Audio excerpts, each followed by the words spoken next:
We turn now to our weekly segment, TikTalk, where we take a closer look at the story behind the sensation.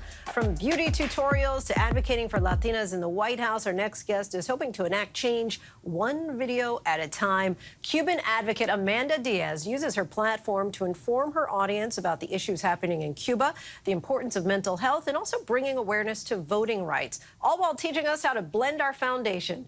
And Amanda joins us now. Thanks so much for being here. You immigrated from Cuba to the U.S. with your family at just 5 years old. You've been rather vocal about the struggles of assimilating and having an identity crisis when you first arrived. Walk us through some of the challenges that you faced as a Cuban immigrant. I think one of the biggest things for me was the difference in culture when I moved to the U.S., just because everything was so limited in Cuba. We didn't have the same TV growing up. We didn't really have the same lifestyles. It was a completely different shift. So when I moved to the US, going to a grocery store and seeing a bunch of food just at everyone's disposal, which such a huge culture shock for me, just because it's not something I was used to at all. I think the language barrier also was a little difficult for me, but I was very grateful to have moved to Miami, where it's such a melting pot of different cultures, and I was able to communicate. And as time went on, I obviously assimilated very well, was able to learn English. And I think the internet was the most helpful aspect for me, just because I loved watching YouTube videos.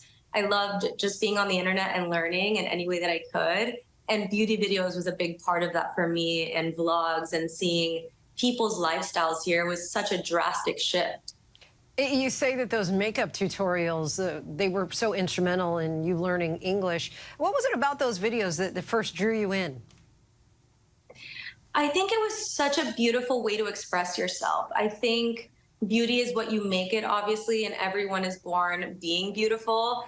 But what I do love about it is that it was such a creative outlet for me. I loved just having an hour to myself and being able to put makeup on or watch someone do it and talk about different topics.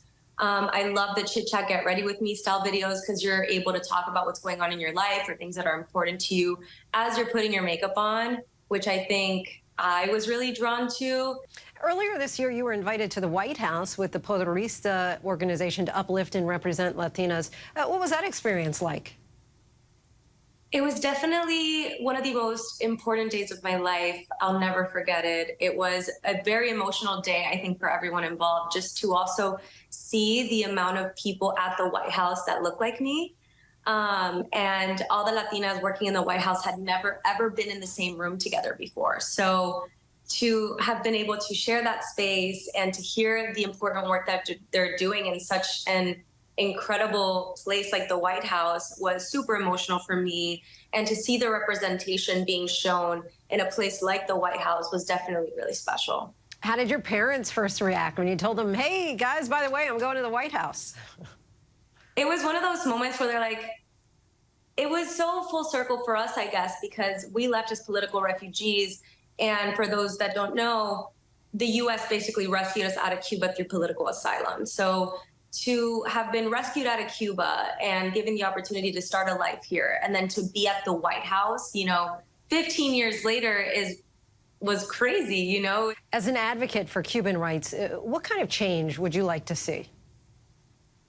Such a small country, everything over there is restricted. A lot of things are censored and banned. You can't get on Snapchat. You can't go on Netflix and see TV shows the way that we can in the U.S. The internet is very controlled. So it's very hard to receive news of what's going on over there. So to be able to have family and get that information and share with people what's happening is really important. So it's something that I take very seriously.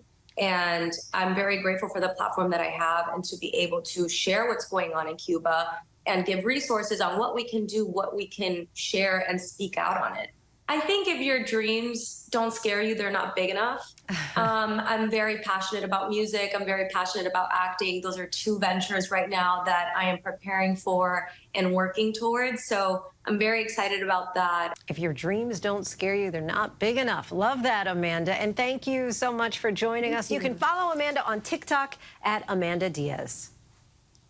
Thank you so much for having me.